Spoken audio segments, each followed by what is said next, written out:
as promised, a very special guest, a very special friend, the one and only Sean Hannity. Joins John All right, Solomon John, I Reports. love role reversal because I'm always interviewing you, and it's a great change of I pace. know. I want to just say one thing to you, and I want everybody in your audience to know something, that you define what it is to be a real reporter.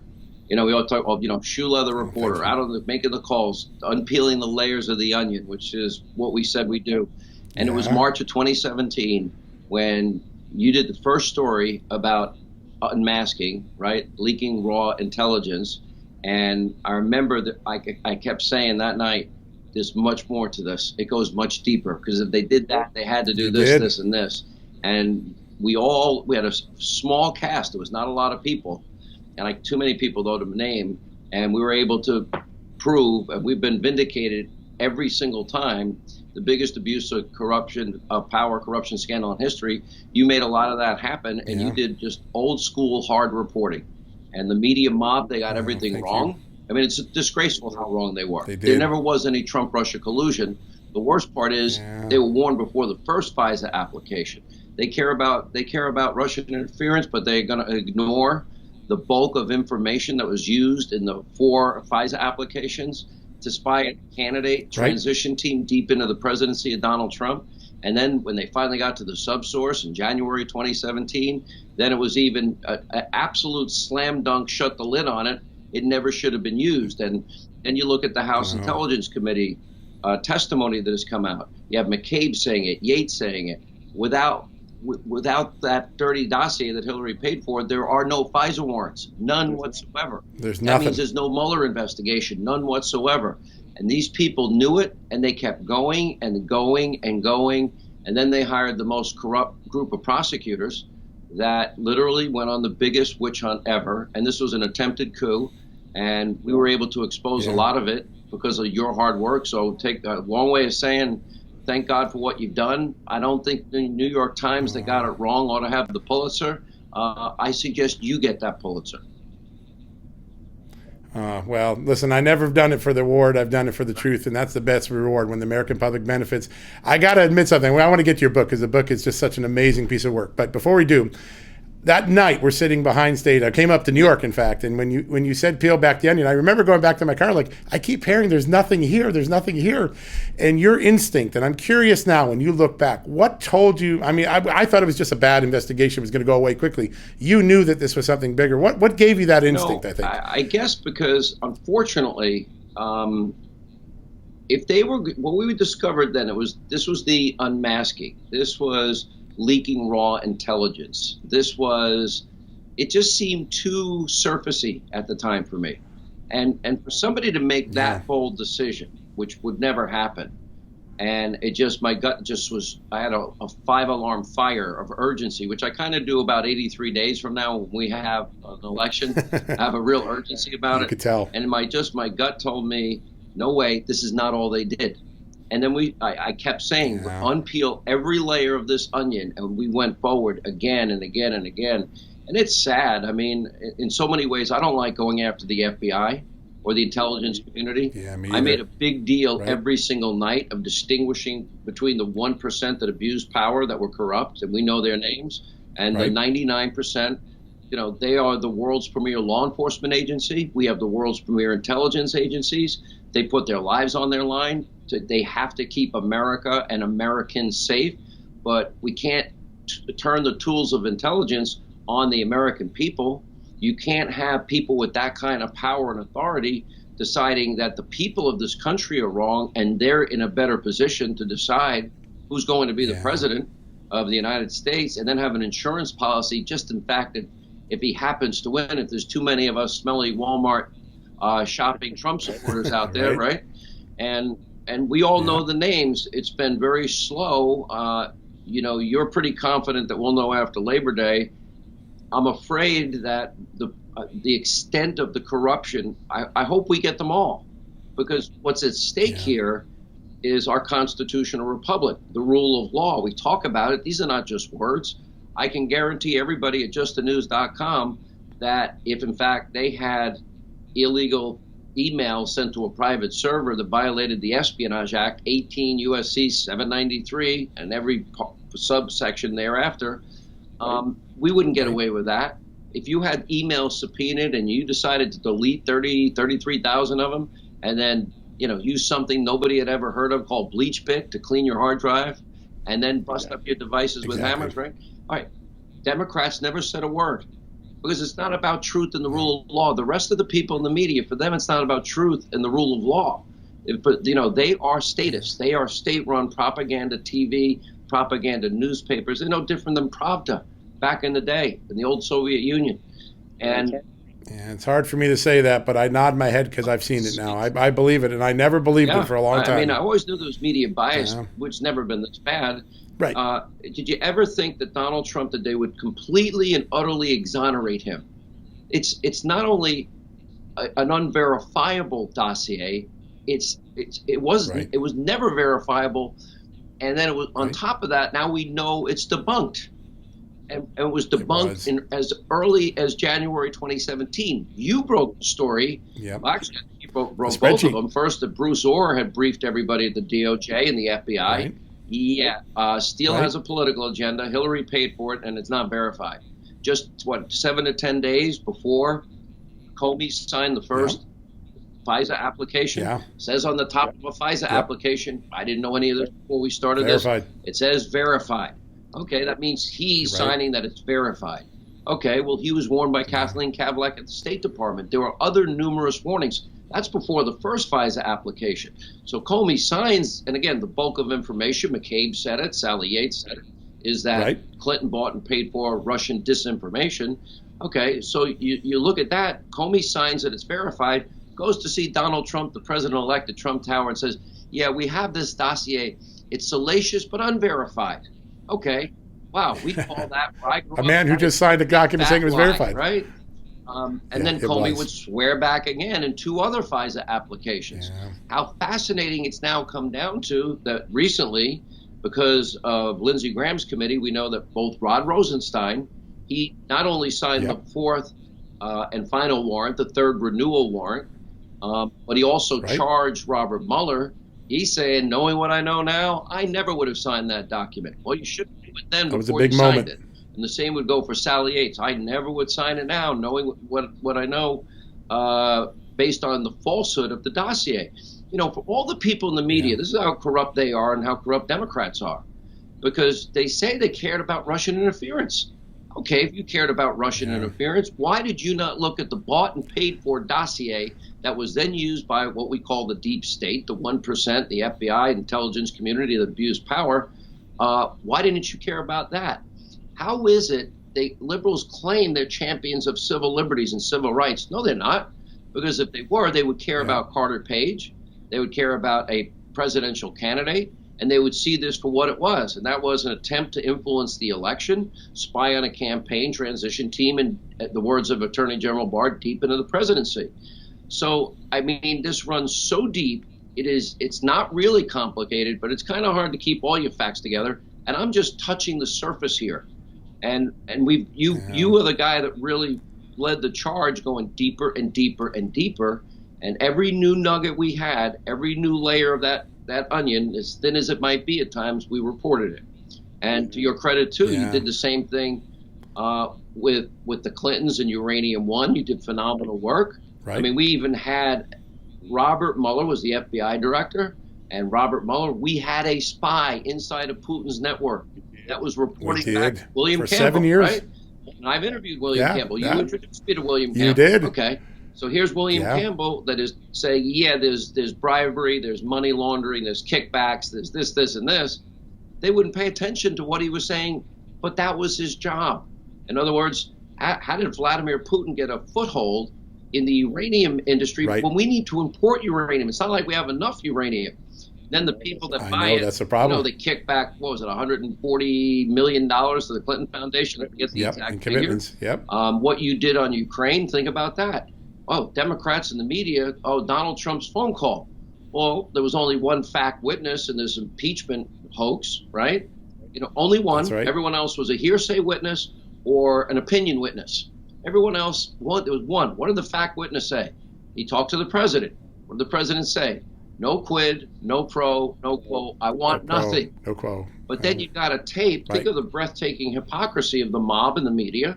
Think of the breathtaking hypocrisy of Democrats, because you got a guy on tape who's now the presidential candidate of the Democratic Party saying, you're not getting the $1 billion unless you fire the prosecutor investigating my zero experience son, Hunter, who's being paid millions. Now, Hunter, I think for a 49-year-old man, people, you're attacking his child. He's not a child. He's a grown man. He sits on GMA. Did you have any experience in oil? No. Gas? No. Energy? No. Any background in Ukraine? No. Well, why do you think they chose you? He literally said, I don't know. The interview goes, maybe because your dad was the second highest elected official in America in charge of an amazing moment, policy. isn't it? Yeah, probably. Those are his exact words. Yeah. And so they didn't care about quid and pros and quos, because otherwise, if they applied the same standard, it would apply to Joe and Hunter.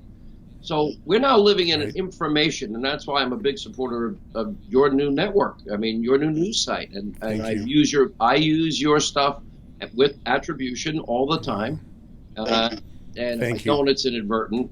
If I missed one time, we'll get back.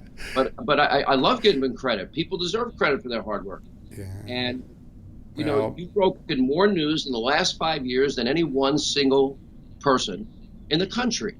And you don't get the credit you deserve. Frankly, you put up with too much crap in politics when you're at some other place. We like some people there, but there are a lot of people that didn't like the fact that this is groundbreaking work. Your book was phenomenal as well. But I got to tell you, if we don't get this right, John Solomon, here's my prediction. Live Free or Die is the name of my book, America and the World on the Yep. If we lose the rule of law, our laws are based on our Constitution. If we lose equal justice under the law, equal application of our laws, then I'm going to tell you something. You lose your country, because that's now we're moving into statism. Now we're moving into totalitarianism. Now we're moving into freedoms literally being ripped away. Now, we are now criminalizing political differences in this country. That's why Papadopoulos is, we both know Papadopoulos. The one thing he did say is, well, nobody's talking to the Russians that I know, because if they did, that would be treason. I'd consider that treason, he said. Or look at the case of Paul Manafort. That case was dead, gone, and buried until somebody, the story. You can go to January 2017, Politico. There was other outside interference. You had a DNC operative going to the Ukrainian embassy in Washington, D.C. for the purpose of digging up dirt for the DNC on Donald Trump from a foreign country, and they ended up dragging out a case that had long been dismissed about Paul Manafort. And Manafort, Roger Stone. All right, Roger Stone's a bigger-than-life personality. Maybe some people don't like his politics. I don't know. He has a Richard Nixon tattoo the size of like this on his back. He does, on his back, The process crime of lying to Congress, the 29 guys in tactical gear, frogmen, and the CNN cameras happen to be up at just the right time for that pre-dawn raid. What a coincidence, John Solomon. Well, the Horowitz report. No coincidence in Washington. The Horowitz report. Didn't that Horowitz report also name, Comey, McCabe? Weren't there referrals in there for the process crimes that got those two men, Stone and Manafort, that got them to have pre-dawn raids with guns in their face? And in one case, CNN camera. So we're at a crossroads. This is what, to me, 83 days now or thereabouts, this is what this book was about. This is why I wrote the book. The same urgency you asked me about is how I feel about the country and the election. And that is that you've got the biggest campaign donation ever in the history of politics, and that is the 99% of media. We are 1%. That's it. All hands on deck. Yeah. And the American people, I believe, will be there, and they're going to see through this. I can't say for certain, but I hope, because the consequences are going to be dire. And that gets into the whole issue of the stated policies of Joe Biden, Kamala Harris, and now Bolshevik Bernie socialism, literally plagiarized again, a lot of it from Bernie Sanders. Bernie Sanders used to be an outlier. used to be a fringe lunatic. The Democrats. Now he's in the mainstream. The crazy old guy from Vermont. Yeah, well now he's mainstream. You know, Joe is pledging trillions of dollars for the new Green Deal madness. Okay, getting rid of oil and gas and everything's going to be free. Good luck with that, because that's going to end in failure. So you got the most radicalized ticket. You know, even their positions on police, law and order, safety, security, that's on the ballot. Higher taxes, lower taxes. I think courts are on the ballot. You know, what is your judicial philosophy? Amnesty, United Sanctuary States of America, all on the ballot. Foreign policy.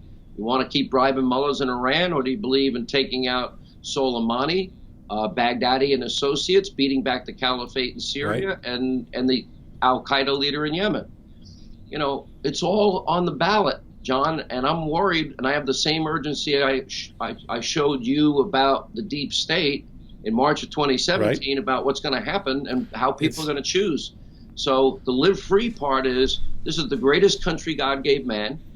We have created wealth and a standard of living, and this country, albeit imperfect, has advanced the human condition more than any other governmental system designed by man. It's simple. It's because every day, because of freedom, liberty, capitalism, risk, reward, hard work, initiative. Okay, now they are telling us that they will tax us into oblivion, get rid of oil and gas, and that they're going to promise everything's free. How's free working out with that Obamacare thing? Oh, that's right. Every promise they made is broken. Millions lost their doctors, millions lost their plans, and everybody's paying on average 200% more. And almost 40% of the country only has one Biden-Obamacare exchange option. Okay, how's government doing with Social Security and Medicare? Last I read, John Solomon, you're a pretty smart guy, you know, investigative reporter. I would think that you agree with the assessment that they're going bankrupt. They're both headed for bankruptcy. They are. How's law and order working in cities that have been run by liberal Democrats for decades? How are they? That's the most fundamental role of government. Are they keeping grandma, grandpa, mom, dad, and children safe in New York City, Chicago, Portland, Seattle, Los Angeles, San Francisco? Because last time I turned on the news, Portland was in day 75 of anarchy. It's crazy. Every weekend, now teenagers. And now the mayor's talking like President Trump after criticizing President Trump. Now he's talking like Trump, like, hey, you shouldn't be setting buildings on fire with people in them. Yeah, exactly. Really? It took a long time, because that's what the president said. Marching with the anarchists. He was on the opposite side of it. He was. There's so much at stake, it's John remarkable, Solomon. Sean. The die part is we abandon all the principles that made us great. That is all in play, you know, and you always got to worry about a Republican winning the office of the presidency, right? Because they start out with the 55 electoral votes in California, massive amount. No shot we're going to win California. New York. No shot the president's going to win New York, in my opinion. New Jersey, not a good shot, maybe 5% maximum. So you start out with that. Start out without Illinois. Okay, now you got to win Florida, Georgia, North Carolina, Arizona, right? Then you got to look, can I pick off Nevada? You also have to win Iowa. Can I win Nevada? Can I win New Mexico? Can I pick off Pennsylvania? Can I pick off Wisconsin, Michigan, maybe even Minnesota? I'm seeing polls that might be in play. The president got very close in 2016. Might be in play this year. Right? Then you got to go and look in the Northeast. What about New Hampshire? And it could all come down, really, this could all come down to one congressional district in the state of Maine, and that's congressional district number 2. And one electoral vote could mean the difference between 269 and 270 electoral votes. So that, you know, isn't that amazing? Listen, I'm just going on and blabbing here, but you know me, this is who I am, and this is what I believe, and I have a 5-alarm fire in this head of mine and this heart of mine. And my solar plexus is churning, because I hope America decides right. I hope we stand by the principles that have made this country great. Donald Trump's record is second to none, you know, and even with coronavirus, he'll never get credit for it. I make the case that he did do all the right things, while Joe Biden was calling his travel ban 10 days after the first identified case, let's see, hysterical xenophobia and fear-mongering. Really? Because that's right. What were the Democrats doing? They were in the middle of their impeachment witch hunt trial in the Senate. They didn't want any distractions. That's right. And then the first quarantine, let's see, we had travel bans, subsequent travel bans. Then we had the first quarantine, 50 or 60 years? No Democrat would have done that.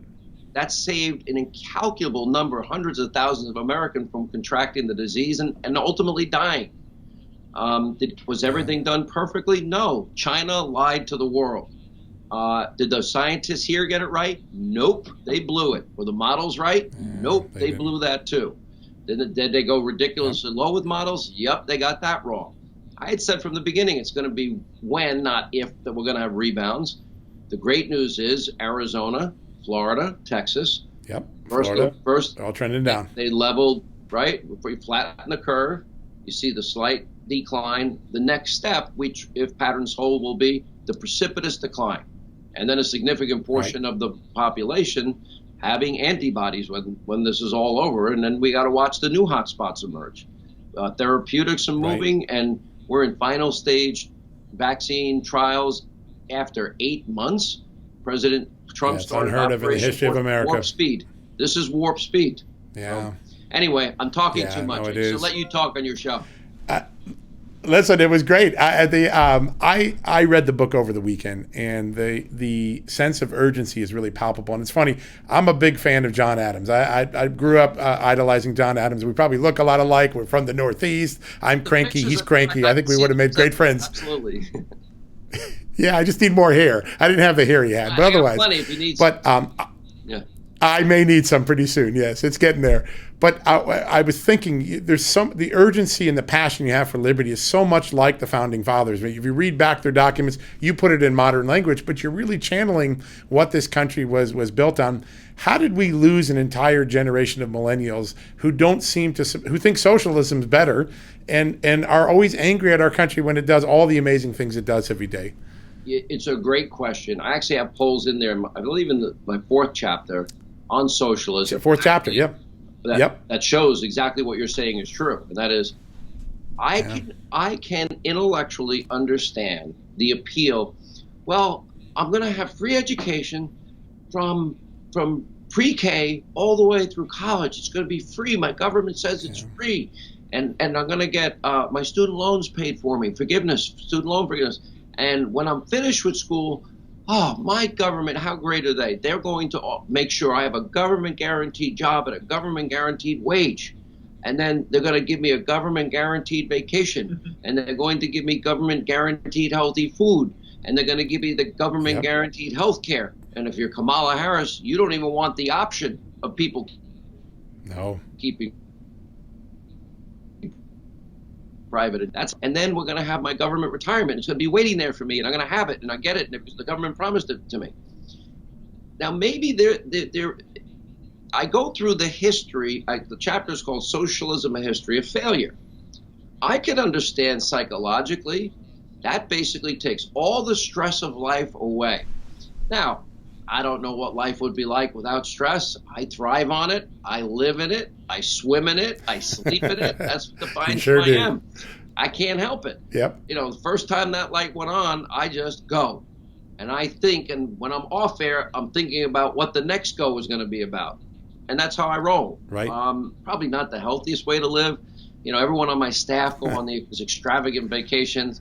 My vacations are in, let's see, Singapore, Helsinki, Vietnam, wherever. Vietnam, Iraq. That's right. I travel where the news is. That's where I go on vacation. Never had a European vacation. We got to work on that. Fun. And everyone looks at me and they're like, "What is wrong with you?" I said, "Yeah, I'm not normal. I agree." So I can understand the psychological component of all that. I can. Right. The only problem is it's been tried in many forms.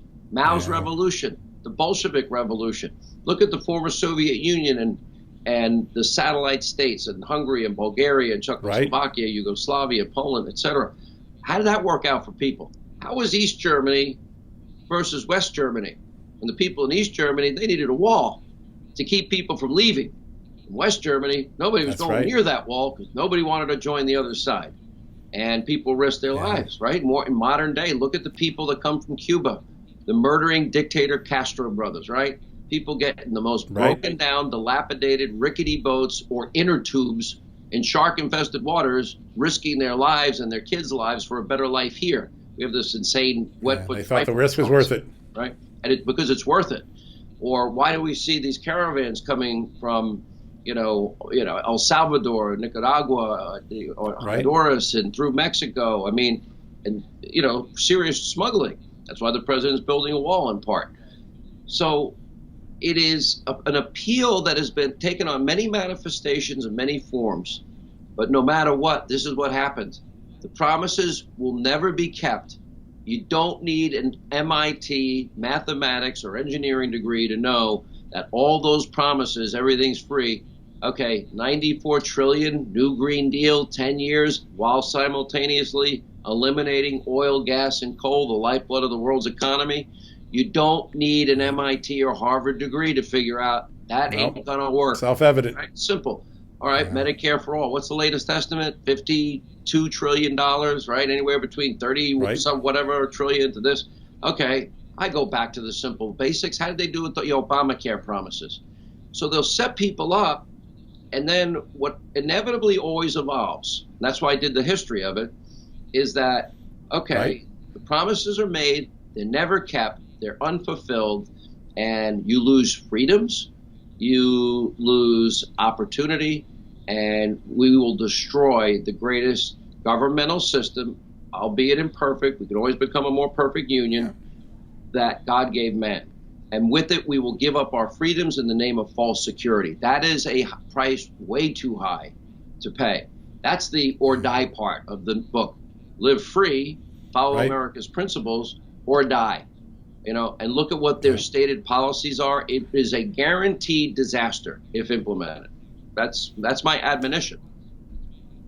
Yeah, no, it comes through in the book. And first, congratulations. It's just gone gangbusters. But it's a fantastic read. And you come out, your heart's pumping when you read it because you feel your passion. Yeah? There's not any doubt in that book. You know that you see these next couple of years as critical to the next century of Americana. What does President Trump have to do in this election? I mean, he's obviously got a record that's got a large checklist of accomplishments. How does he break through all these distractions of street protests and flip-flopping on COVID that the scientists have done? How does he stay focused on getting the electorate to a place where he wins again? Listen, there's certain things. Just to add one point to the last thing, though, that you mentioned, Reagan told us freedom is but one generation away from extinction. Let's not make it this generation, because I stand on the shoulders of four poor grandparents, and I mean dirt poor, on the shoulders of parents grew up really poor. Bed-Stuy in Brooklyn, my dad. South Bronx, my mom. Mom's a prison guard. Dad's a family court probation guy that also was a waiter, right? So Reagan said, freedom's but one generation away from extinction. Let's not make it this one. Look, Donald Trump is going to be Donald Trump. This idea that people are going to tell him how to be Donald Trump is not going to fly. Not going to happen. I think there are certain fundamentals that he's actually doing. And that is, obviously, COVID is a curveball that nobody saw coming. I think he just needs to remind people, the hand he's been dealt, the world's been dealt, why we've been dealt the hand. China could have contained this. They didn't. And this is what China did to the world. Okay. Then remind people about the travel ban 10 days after the first identified case of corona, and then the subsequent travel bans, and what was next? The quarantine, right? Remind him that it was the largest, fastest medical mobilization in the history of mankind. He built the hospitals in New York. He manned the hospitals in New York. He used the Defense Production Act. Sent the Mercy ship. And the idiots in New York, New Jersey, and Pennsylvania, they didn't even fill a third of the beds. They left them empty. President manned them, converted them with COVID capability.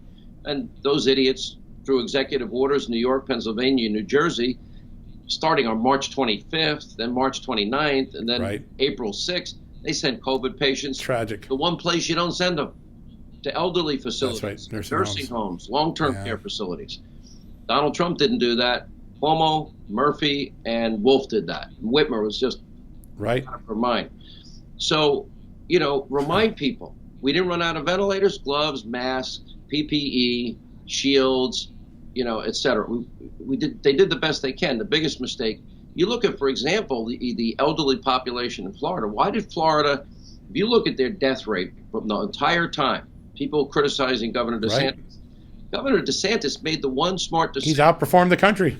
Outperformed the country. And same with Texas. Even after this recent spike, they were able to keep their state open because they protected the most vulnerable, which is the one thing that stayed consistent in all this.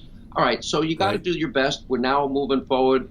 The president's Operation Warp Speed, final phase trials for vaccines. We have therapeutics. We never ran out of a ventilator. We're now sharing our ventilators with the world that needs it. Okay, then you got to talk about the economy that he built. Now, if you look at Obama and Biden, when they left after 8 years, what was their record? 13 million more Americans on food stamps. I know it's a broken record. I say it all the time. 8 million more in poverty. Lowest labor participation rate since the 70s. They had the worst recovery since the 40s. The lowest home ownership rate in 51 years, and they took on more debt than all 43 presidents and vice presidents before them combined. Donald Trump cut taxes. He literally, figuratively, obviously, just carpet bombed bureaucracy and got rid of it so that businesses weren't being burdened by governmental regulations that prevented them from even doing business in any sensible or reasonable or commonsensical way. And that led to record low after record low after record low unemployment for every demographic, especially those disproportionately and negatively impacted by the Biden-Obama economy. African Americans, one record low unemployment number after another. Same with Hispanic Americans, Asian Americans, women in the workplace, youth unemployment, and African American youth unemployment. Why didn't they break those records? That's the question, Joe. Why didn't you do it? Why? A lot has been talked about. In terms of Joe Biden's racial history, which I find repugnant. And I'm like, okay, well, Donald Trump set those records. Donald Trump committed more money for the longer period of years than any president for historically black colleges. He's the one that worked with Tim Scott to build opportunity zones in disadvantaged neighborhoods. This is reviving the old Jack Hemp idea. Right. Yeah, exactly. Rising tide lift all boats. We go back a long way, him and John Kennedy. The president did criminal justice reform. Why didn't Joe and Barack do it? Why? He also did police reform. Why didn't they do that after Ferguson? Joe and Kamala were out there convicting publicly Officer Darren Wilson. Well, even Biden and Obama's Justice Department said that shooting was justified after 2 investigations. Then 2 more state investigations. By the way, another story I got right and the mob of the media got wrong. They got wrong. That's right. I got Ferguson right. They got it wrong. I got UVA right. They got it wrong. I got Duke lacrosse right. They got it wrong. I got Richard Jewell right. They got it wrong. I got the Russia hoax right. They got it wrong. And the same with Ukraine and quid pro quo Joe. Just a short list. And I'm not bragging. Those are pretty big stories. Yeah. Well, that was true. I mean, listen, that's what ails America. Yeah. It's our media. I mean, our founding fathers thought the free press was important, but we've given up that right. We've done a terrible job. It's their version versus ours. You want tax increases? You want tax cuts? You want more regulation or less? You want open borders and amnesty, or do you want secure borders or the United Sanctuary States of America? Do you want energy independence or not? Do you want peace through strength, or do you want to give the mullahs another $150 billion in cash and other currency? Do you want handcuffs on our military so they can't beat the caliphate, or you want to take out the caliphate? No president has done a better job for the cause of religious freedom for the American people and for our relationship with the great state of Israel than Donald J. Trump. No president has, and he said it the other night in an interview I had, no president has accomplished more specifically that have positively impacted African Americans, Hispanic Americans, minorities in America. And that's his policies that did that. So do you think that's a secret weapon, that we may see a change in the voting dynamics here where Hispanics and African Americans come out for Donald Trump in ways that we haven't seen? Listen, he got do you see numbers like 8% of the African American vote in 2016, and his appeal was, what have you got to lose? If you look at all these liberal cities, as I said before, and we're talking about liberal Democrats elected for decades. Okay. Are they keeping their city safe and secure? No. Check. How are they doing in the education of our children in those cities? Because we spend more per capita per student than the entire industrialized world. There's actually 13 public high schools in Baltimore John, not one child in 13 high schools that's proficient in math. And okay, you can't fail. Isn't that crazy? So they're failing on safety and security. They're failing on schools. You know, I mean, what have they done? And to say, well, what have you got to lose? Well, now it's everything you have to gain, because we can gain back.